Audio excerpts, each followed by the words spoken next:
रासायनिक अभिक्रिया की श्रृंखला के अंतर्गत हम पढ़ेंगे आज अपचयन अभिक्रिया, रिडक्शन रिएक्शन। रिडक्शन रिएक्शन को परिभाषित करें तो ये कई सारी अभिक्रियाओं का योग है। जैसे कल हमने ऑक्सीडेशन पढ़ा, कई सारी अभिक्रियाओं से मिलकर एक पूर्ण परिभाषा बनती है ऑक्सीडेशन की, ऑक्सीकरण की। इसी तरह रिडक्शन अभिक्रिया भी कई सारी अभिक्रियाओं का योग है।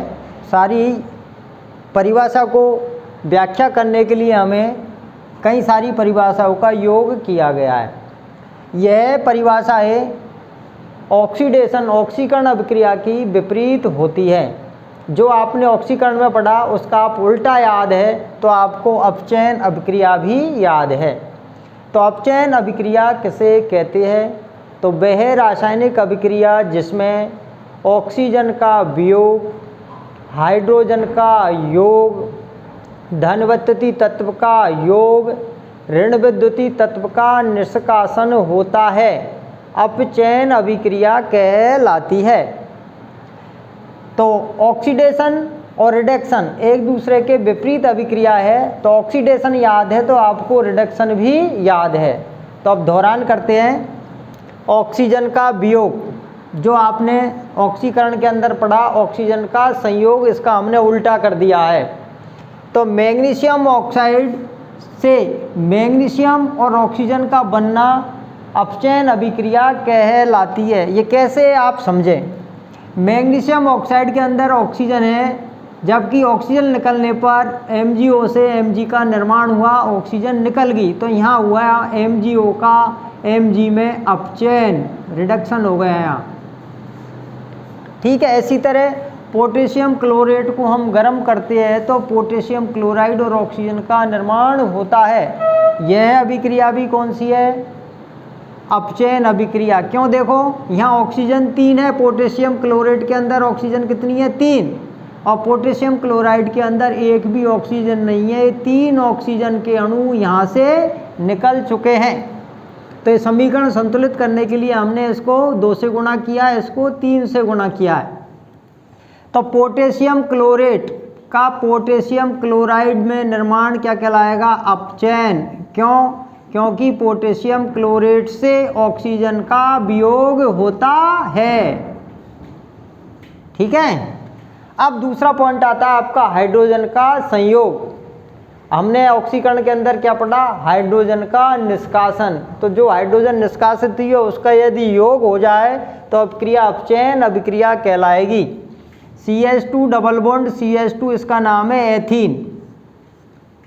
एथीन में हम हाइड्रोजन जोड़ें तो हमारे पास बन जाती है एथेन। ये डबल बॉन्ड है, ये हटकर क्या हो जाएगा? Single bond. ये कैसे आया? देखो CH2 की जगह CH2 हमने यहाँ जोड़ दी एक हाइड्रोजन, और CH2 ये है और इसकी जगह जोड़ दी एक हाइड्रोजन, तो हमसे मिलकर क्या बन गया? CH3 single bond CH3।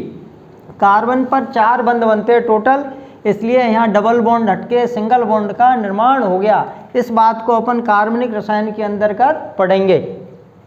अगला आता है आपका विद्युत धनी तत्व का संयोग। विद्युत धनी तत्व का संयोग, तो विद्युत धनी तत्व आप जानते हो धातुएं जो इलेक्ट्रॉन आसानी से त्याग देती है, विद्युत धनी तत्व कहलाती है।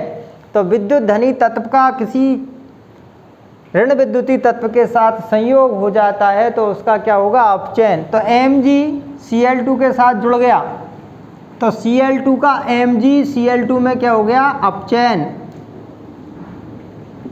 क्योंकि Cl2 के साथ विद्युत धनी तत्व मैग्नीशियम का संयोग हो गया है।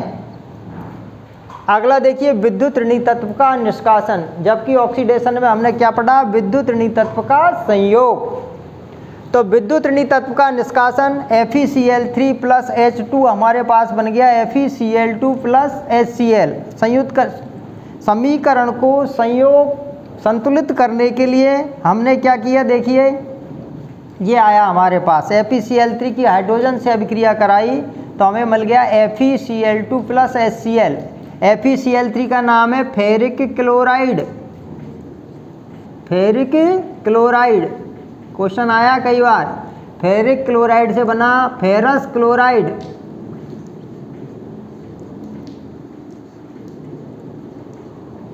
फेरिक क्लोराइड से फेरस क्लोराइड का निर्माण क्या कहलाया? अपचयन।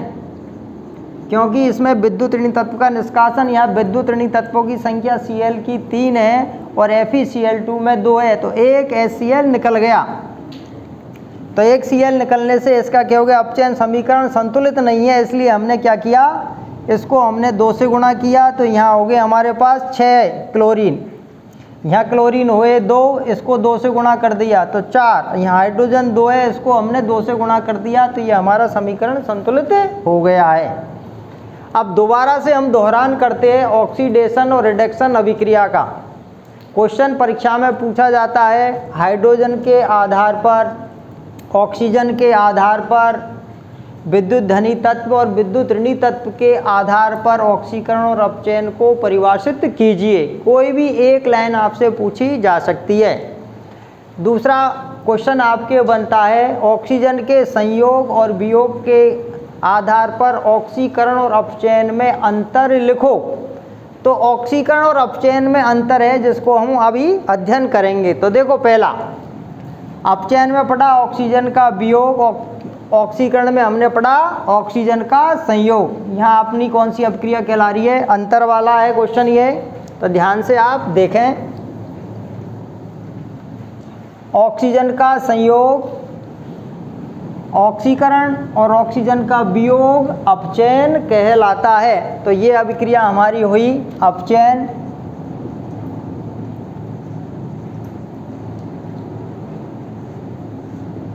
ये हमारी हुई ऑक्सीकरण।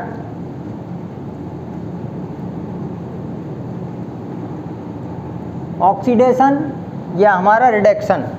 अंतर देखिए, ऑक्सीजन का वियोग तो ऑक्सीकरण में ऑक्सीजन का संयोग, तो मैग्नीशियम से ऑक्सीजन जुड़ी और मैग्नीशियम ऑक्साइड का निर्माण हुआ, तो अभिक्रिया कहलाई ऑक्सीकरण। किसका ऑक्सीकरण हुआ है? तो Mg का MgO में क्या हुआ? ऑक्सीकरण। क्यों हुआ? आपको पता चल गया, Mg से कौन जुड़ा? ऑक्सीजन।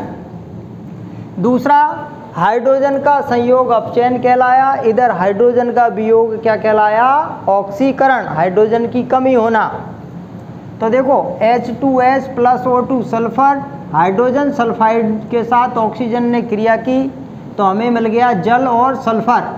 समीकरण को संतुलित करने के लिए हमने इधर 2 से गुणा किया, 2H2S + O2। यहाँ ऑक्सीजन 2 है, इसलिए हमने 2 को H2O से गुणा कर दिया और सल्फर को 2 से गुणा कर दिया। तो H2S से क्या निकली? हाइड्रोजन, और क्या बन गया? S। तो H2S का S में क्या हुआ? ऑक्सीकरण। इसी तरह एथेनॉल, एथेनॉल से एथेनॉल का निर्माण क्या कहलाया? ऑक्सीकरण। क्यों हुआ? क्योंकि इसमें हाइड्रोजन की कमी हुई है। अगला अंतर आ रहा है विद्युत धनी तत्व का संयोग अपचयन कहलाया, ऑक्सीकरण में उल्टा विद्युत धनी तत्व का निष्कासन। तो विद्युत धनी तत्व यहाँ क्या है? पोटेशियम आयोडाइड में पोटेशियम है, तो पोटेशियम आयोडाइड से हम K को हटा दें तो हमारे पास बन गया आयोडीन। तो आयोडीन, पोटेशियम आयोडाइड से आयोडीन का निर्माण क्या कहलाया? ऑक्सीकरण। क्योंकि इससे विद्युत धनी तत्व का क्या हुआ है? निष्कासन। इसी तरह H2S, मैंने पहले भी बताया कि हाइड्रोजन अधातुओं के साथ धन विद्युतीय तत्व का कार्य करती है, जबकि धातुओं के साथ ऋण विद्युतीय तत्व का कार्य करती है। तो H2S से हाइड्रोजन निकल जाने पर ये धन विद्युतीय तत्व है, क्या बन गया? सल्फर। इसलिए H2S का S में क्या हो गया? ऑक्सीकरण। ये समीकरण संतुलित है। H2S में S 1 है, S 1 है, यहाँ हाइड्रोजन 2 है, क्लोरीन 2 है, तो 2HCl, इधर 2 हाइड्रोजन हुई और 2 क्लोरीन हुई। अगला आपका आता है पॉइंट, विद्युत ऋणी तत्व का निष्कासन क्या कहलाया? अपचयन। उल्टा करेंगे, ऑक्सीकरण में विद्युत ऋणी तत्व का संयोग। तो विद्युत ऋणी तत्व कौन है? यहाँ इधर देखिए, क्लोरीन। विद्युत धनी तत्व कौन है? Mg। तो विद्युत धनी तत्व के साथ विद्युत ऋणी तत्व का संयोग होना क्या कहलाया? ऑक्सीकरण। तो Mg का MgCl2 में क्या हुआ है, ऑक्सीकरण। दोनों अभिक्रिया, एक उदाहरण से हम दोनों अभिक्रिया को भी समझा सकते हैं। जैसे हमने देखा विद्युत ऋणी तत्व का संयोग, Mg से Cl2 का संयोग करा MgCl2।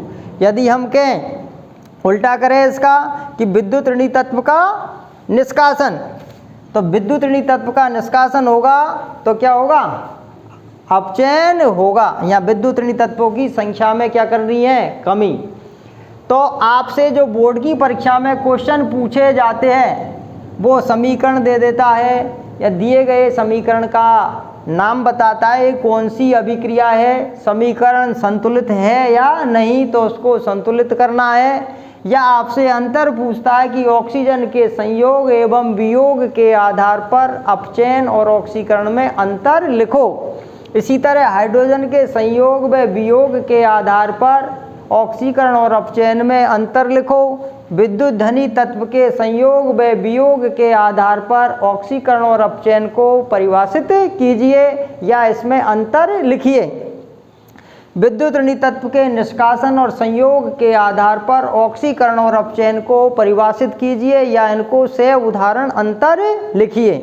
तो आपको पूर्ण ज्ञान होना चाहिए कि कौन का निष्कासन हुआ है, किसका संयोग हुआ है, तो आपको दिक्कत नहीं आएगी, कंफ्यूज नहीं होना। एक को आपको याद रखना है, उसको पलटकर उल्टा कर देना है। जो भी अभिक्रिया आपको याद है उसके आधार पर आप उसका वर्णन कर सकते हैं। जैसे आप ऑक्सीकरण को याद रख लेना तो अपचयन अपने आप ही याद हो जाएगा कि ऑक्सीजन का संयोग, विद्युत धनी तत्व का निष्कासन, हाइड्रोजन का वियोग और विद्युत ऋणी तत्व का संयोग। यह अभिक्रिया ऑक्सीकरण है, तो इसका उल्टा करेंगे तो हमें अपचयन प्राप्त हो जाएगा। तो आपको घर से जो भी क्वेश्चन बताए वो आपको करने हैं। धन्यवाद। किसी भी परेशानी के लिए आप व्हाट्सएप पर फ़ोन से आप पूछ सकते हैं।